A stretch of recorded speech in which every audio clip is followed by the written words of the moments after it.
প্রশাসন এবং পুলিশ আমরা দেখতে পাচ্ছি এখন গুলশানের আন্ডারে চলে গিয়েছে, যেটি ভোটের লড়াই শুরু হওয়ার আগেই কি কার্যত জিতে গেলেন হাসনাত আব্দুল্লাহ। কুমিল্লা 4 আসনে আজ বিকেলে ঘটে গেল এক অভাবনীয় রাজনৈতিক নাটক। মুহূর্তের মধ্যেই পাল্টে গেল নির্বাচনের দৃশ্যপট। বিএনপির দুর্গ বলে খ্যাত এই অঞ্চলে ধানের শীষের হেভিওয়েট প্রার্থী এখন মাঠের বাইরে। কোনো রাজনৈতিক ষড়যন্ত্র নয়, আদালতের এক কলমের খোঁচায় কপাল পুড়ল 4 বারের সাবেক এমপি মঞ্জুরুল আহসান মুন্সি। আজ বিকেলে সুপ্রিম কোর্টের চেম্বার আদালত ছাপ জানিয়ে দিয়েছেন মঞ্জুরুল আহসান মুন্সি একজন ঋণ খেলাপি, আর একজন ঋণ খেলাপি নির্বাচনে অংশগ্রহণ করতে পারবেন না। কিন্তু একটু থামুন, খবরটি শোনার পর আপনার মনে নিশ্চয়ই প্রশ্ন জেগেছে, এই ঋণ খেলাপি বিষয়টি আসলে কি এবং কেন ব্যাংকের টাকা শোধ না করলে একজন মানুষ এমপি হতে পারে না। আসুন বিষয়টি একদম সহজ বাংলা ভাষায় বুঝে নেওয়া যাক। ঋণ খেলাপি বা লোন ডিফল্টার হলেন তিনি যিনি ব্যাংক থেকে টাকা নিয়েও নির্দিষ্ট সময়ের মধ্যে তা ফেরত দেননি। বাংলাদেশের নির্বাচনের মূল আইন হল গণপ্রতিনিধিত্ব আদেশ বা আরপিও 1972। এই আইনের 12 অনুচ্ছেদে পরিষ্কার বলা আছে, যদি কোনো ব্যক্তি মনোনয়নপত্র জমা দেওয়ার দিনের আগে খেলাপি ঋণ পরিশোধ না করেন তবে তিনি সংসদ নির্বাচনের প্রার্থী হওয়ার যোগ্যতা হারাবেন। কেন এই কঠোর আইন? যুক্তিটা খুবই সরল। যে ব্যক্তি নিজের ঋণ শোধ করতে পারে না বা ব্যাংকের টাকা আটকিয়ে রাখেন তিনি রাষ্ট্রের গুরুত্বপূর্ণ দায়িত্বে গেলে দুর্নীতি করার সম্ভাবনা থাকে। তিনি হয়তো এমপি হয়ে ক্ষমতার দাপট দেখিয়ে সেই ঋণ মাফ করানোর চেষ্টাও করতে পারেন। তাই রাষ্ট্র আগে থেকেই তাকে আটকে দেয়। তাহলে এই বিপদ থেকে বাঁচার উপায় আসলে কি? উপায় একটাই, মনোনয়নপত্র জমা দেওয়ার নির্দিষ্ট তারিখের আগেই বকেয়া টাকা শোধ করতে হবে, অথবা ব্যাংকের সাথে সমঝোতা করে লোনটি রিশিডিউল বা নবায়ন করে নিতে হবে। কিন্তু মঞ্জুরুল আহসান মুন্সি এখানেই বড় ভুলটি করে ফেলেছেন, অথবা বলা যায় ভাগ্য তার সহায় হয়নি।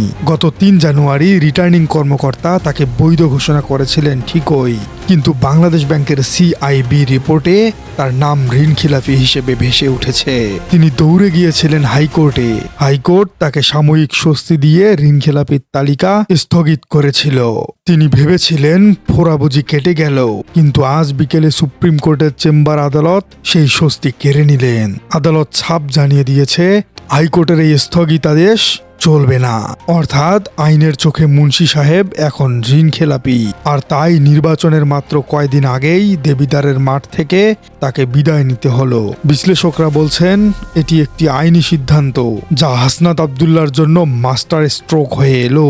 এতদিন বিএনপি প্রার্থী থাকায় ভোটের মাঠে মোটামুটি একটি চ্যালেঞ্জ ছিল, কিন্তু আজ আদালতের রায়ের পর বিএনপির ভোট ব্যাংক এখন নেতৃত্বহীন। তাহলে কি হাসনাতের বিজয়ের পথ এখনো নিষ্কণ্টক, নাকি বিএনপির কর্মীরা এই রায় মেনে না নিয়ে অন্য কোনো কৌশল অবলম্বন করবে? এবং দেবিদ্বারের মাঠের চিত্র এখন আসলেই কেমন, সেই রাজনৈতিক সমীকরণ নিয়ে চলুন এবার আলোচনা করা যাক। হাসনাত আব্দুল্লাহর জন্য এখন বড় চ্যালেঞ্জ হলো কেবল আইনি বিজয় নয়, বরং এই বিশাল অংশের ভোটারদের মন জয় করা। তাকে প্রমাণ করতে হবে তিনি কেবল একটি গোষ্ঠীর নেতা নন, তিনি পুরো দেবিদ্বারের নেতা। অন্যদিকে আইনি দিক থেকে মুন্সির ফিরে আসার সম্ভাবনা কি একদম শেষ? আইনজীবীরা বলছেন আশা আসলে অনেক ক্ষীণ। চেম্বার আদালতের আদেশের বিরুদ্ধে আপিল বিভাগের পূর্ণাঙ্গ বেঞ্চে যাওয়ার সুযোগ থাকে, কিন্তু নির্বাচনের মাত্র আর কয়েকদিনই বাকি আছে। এত অল্প সময়ে আইনি প্রক্রিয়া শেষ করে ব্যালট পেপারে নাম ফিরিয়ে আনা, একে বলা যেতে পারে অসম্ভবকে সম্ভব করা। তবে হাসনাত আব্দুল্লাহ কিন্তু এই আসনে অনেক আগের থেকেই সব থেকে বড় হেভিওয়েট প্রার্থী। মঞ্জুরুল আহসান মুন্সি হয়তো এটি ভেবে একটু নিজেকে সান্ত্বনা দিতে পারবেন যে তিনি হয়তো শেষ পর্যন্ত হাসনাত আব্দুল্লাহর বিপক্ষে হেরেই যেতেন। শুধু দেবিদ্বারই নয়, বাংলাদেশের বেশিরভাগ মানুষই মনে করেন যে হাসনাত আব্দুল্লাহর আসনে হাসনাত আব্দুল্লাহকে হারানোর মতো বাংলাদেশে এখনো কেউ জন্ম নেয়নি। প্রিয় দর্শক, আপনার কি মনে হয়?